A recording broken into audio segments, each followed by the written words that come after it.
PDAM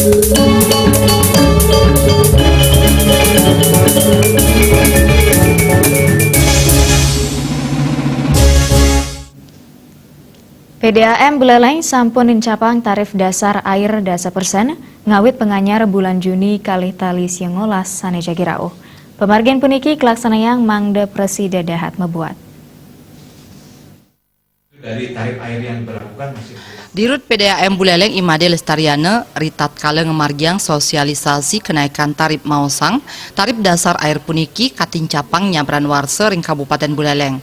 Paiketan puniki mata tujuan ngicienin pelayanan sanisayan becik, majang ring pelanggan saking suang-suang PDAM Buleleng. Parindikan puniki madueta tujuan mangde nesang biaya operasional miwah pemeliharaan sanisayan ageng nyabran warse taler nincapang prebel saha taler nincapang ongkos kerja. Duaning punike penincapan tarif dasar air PDAM Buleleng kanton wenten ring tarif termurah ring Bali.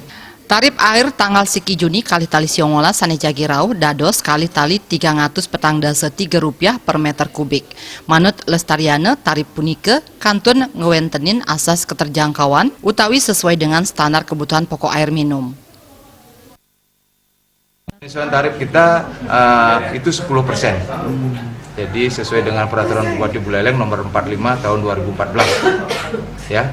Jadi 10% mulai tahun 2016 kita lakukan penyesuaian tarif tahunan dan berlaku sampai dengan tahun 2019. Alasan utamanya adalah karena yang pertama kenaikan biaya operasional dan pemeliharaan itu berdasarkan monitoring kami, evaluasi kami terhadap peningkatan biaya operasional dan pemeliharaan itu terjadi peningkatan biaya operasional dan pemeliharaan itu sekitar 7% setahun. Lianan ring punike selami puniki wenten sani mausang PDAM Buleleng laksanayang distribusi air manutin sistem gravitasi. Sujatinnya nih kapasitas produksi PDAM kantos mangkin inggih punike 700 petang dasa liter per detik saking 16 mata air miwah 3 dasa pitu sumur dalam. Komang Yuda, Bali TV.